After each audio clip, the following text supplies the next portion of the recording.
उनका गिर जाना एक अलग चीज है। निर्माण में गलती होती है, लेकिन 10 साल, 15 साल, 20 साल जो टेस्टेड स्ट्रक्चर्स हैं आखिर। और उड़ाही में केवल उड़ाही नहीं हुआ, उस मिट्टी को भी लोगों ने, कम ठेकेदारों ने बेच डाला। हमला हुआ है। अब ये लोग हमारे बताएंगे तो जो पानी के वैज्ञानिक हैं कि क्या हमारी पानी चार्ज 8 लाख ऊपर होता है तो उस खतरे की बात होती है जिसकी संभावना बनता है। उसकी संभावना अभी दूर दूर दूर तक तब आदमी को मुस्तैदी से खड़ा। पनोरमा ग्रुप, जो सोचता है वो करता है। आपके अपने सपनों का आशियाना। नमस्कार, भारत लाइव देख रहे हैं आप। बिहार में जो है वो 13 पुल गिर गए। 13 पुल गिरने के साथ ही बयानबाजी का सिलसिला भी जारी है। दोनों घटक दल के जो नेता हैं एक दूसरे पर अब हमलावर हो चुके हैं। आए दिन तेजस्वी यादव ट्वीट करते रहते हैं तो कभी 40 से ज्यादा सवाल एनडीए पर साध देते हैं। तो अब तेजस्वी पे जब जदयू सवाल उठा रही थी कि पुल तो गिर गया लेकिन सत्ता में कौन था, तो तेजस्वी यादव ये कहते नजर आए थे कि हम तो कुछ दिन ही सत्ता में थे। तो अब आपको ये भी बता दें कि आरजेडी के अध्यक्ष जगदानंद सिंह ने उन लोगों पर पलटवार किया है। क्या कुछ कह रहे हैं जगदानंद सिंह, पहले आप वो खुद सुनिए। इंजीनियरों को सस्पेंड कर दिया गया। लेकिन वह एक सवाल वैज्ञानिक इसका देंगे, आखिर ये पुल और पुलिया पहले भी थे, आखिर कारण क्या है? एक ही हम प्रकृति का बदलाव हम प्रकृति का देख रहे हैं। इस साल भयानक गर्मी पड़ गई, भयानक गर्मी। क्या इसका कुछ प्रभाव पड़ा है क्या? क्योंकि वो जो भी निर्माणाधीन है उनका गिर जाना एक अलग चीज है। निर्माण में गलती होती है, लेकिन 10 साल, 15 साल, 20 साल जो टेस्टेड स्ट्रक्चर्स हैं आखिर। किसी भी हम बहते हुए पानी जिसको हम नदी कहते हैं अंदर जाते हैं तो दुनिया में उसका निर्माण का एक ही विज्ञान है कि हम पानी के प्रवाह को बहने के लिए रास्ता देंगे।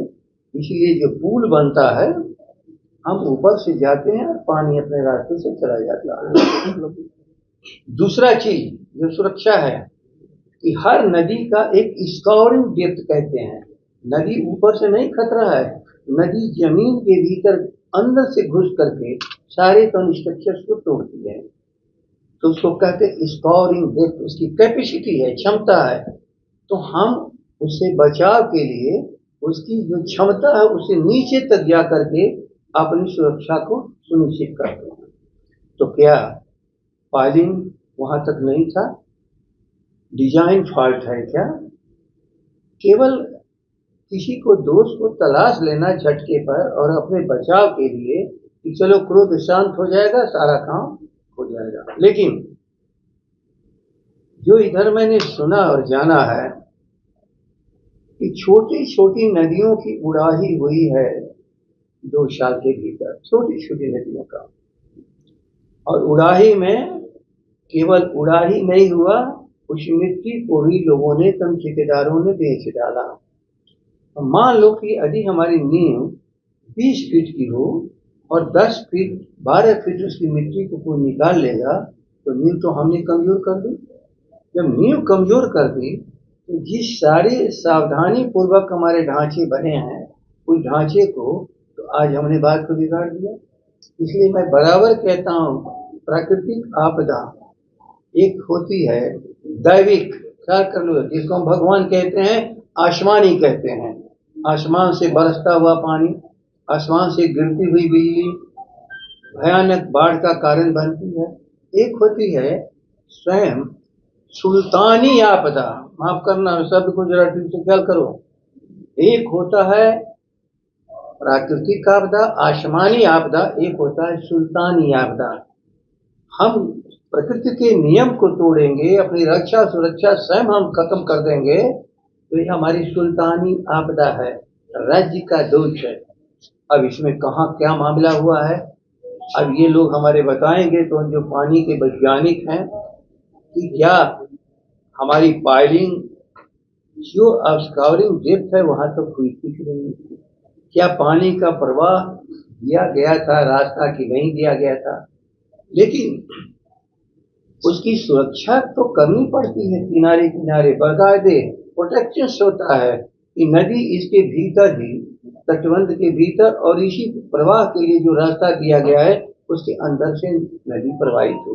लेकिन नदी यदि किनारे से एरोजन कर रही हो, कटाव कर रही हो, उस समय नहीं उसकी सुरक्षा करना, ये बोलो ये तो सुल्तानी आपदा है ना, प्राकृतिक आपदा नहीं। इसलिए मैं आप लोगों के सामने ये शब्दों को कह रहा हूँ, जरा ठीक से ख्याल करना। ये शब्द मेरे नहीं है, हमारे जितने महापुरुष हुए हैं, जितने वैज्ञानिक हैं, सब लोगों ने कहा है। और आप जिस औजार को, जिसको मोबाइल आप कहते हैं, ले करके आप सारी चीजों को दर्ज कर रहे हो, यदि इसी को तोड़ फोड़ डालोगे तो कैसे काम चलेगा? तब इस मशीन की दोष नहीं है, वो दोष आपके रख रखाव का है। सर जेडीयू के सर, ये बाढ़ की स्थिति बनती जा रही है। नेपाल में भारी बारिश हो रहा है, मुख्यमंत्री एरियल सर्वे करने के लिए गए हैं। सर, आप भी लंबे समय तक विभाग को देखे हैं, किस तरह से देखते हैं? देखिए, मुख्यमंत्री जी गए हैं एरियल सर्वे करने, जिम्मेवार पद पर हैं, वो देखेंगे अपने अफसरों को, बताएंगे कि क्या और करना चाहिए, क्या नहीं करना चाहिए। बाढ़ बिहार में नहीं है, तटबंधों के भीतर है। और सबों को ये जानकारी है कि पहाड़ हमारे पास नहीं है, नेपाल में है, और नदियां हमारे बिहार से गुजरती हुई समुद्र के राह पर सारे पानी को लेकर के जाती है। तो उसके बाढ़ के बचाव के लिए तटबंध बने हैं। लेकिन मैं दो चीज बता रहा हूँ, उससे ख्याल करना। सबसे बड़ी नदी है गंडक और कोसी, और दोनों का डिस्चार्ज 8 लाख ऊपर होता है, तो उस खतरे की बात होती है जिसकी संभावना बनी है। हमारे तटबंध 8 लाख के अंदर बचाने की ताकत उनके पास है, लेकिन जो हमारे बचाने का औजार हथियार हमारे तटबंध है, उसको बिछाने की जिम्मेवारी सरकार की है। यदि हम तटबंधों को तरीके से सुरक्षित नहीं करेंगे और दुनिया का कोई भी हथियार असुरक्षित रहेगा, तो वो हथियार वक्त पर उपयोग में नहीं आ सकता है।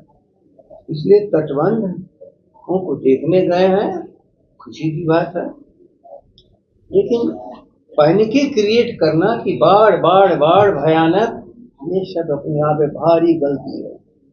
जब आज भी क्षमता से 1/3 ही पानी है नदियों के भीतर, तो कहाँ से खतरा हो गया, कहाँ से खतरा हो गया? लेकिन सवाल है कि खतरा आने के बाद खतरे से बचाव नहीं होता, उसकी संभावना अभी दूर दूर दूर तक तब आदमी को मुस्तैदी से खड़ा होना पड़ता है कि हमें इन तटबंधों से बाहर नदी को नहीं जाने देना है।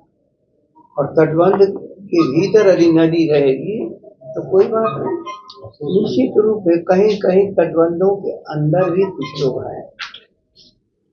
अब वो तो नदी के जो बहाव का इलाका है उसके अंदर जो है, वो तो थोड़ा भी पानी आने पर वो कहीं न कहीं गिर जाते हैं, लेकिन उनका जीवन उसी पर है, आप उसको निकाल नहीं सकते। हम लोगों ने बार बार कोशिश किया कि भाई निकल जाओ यहाँ से, लेकिन उनका कहना है कि हम साल में, हो सकता है कि हम 1 महीने परेशान हो, लेकिन 11 महीने हम जीवन दायनी हमारी यही नदी है, इनको छोड़ के नहीं जा सकते।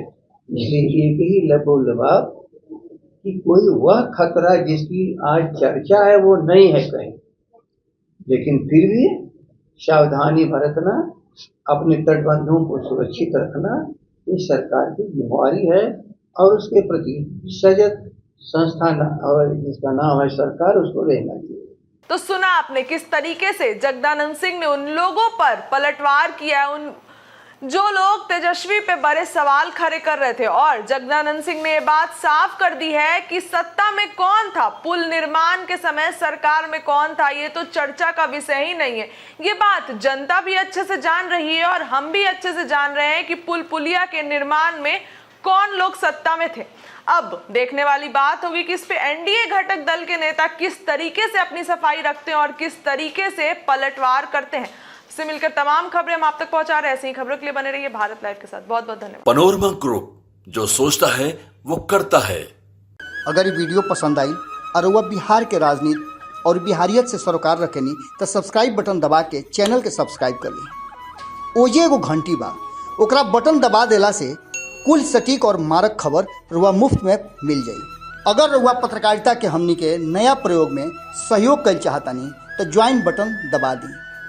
पेटीएम नंबर नोट कर ली 9386816700। धन्यवाद।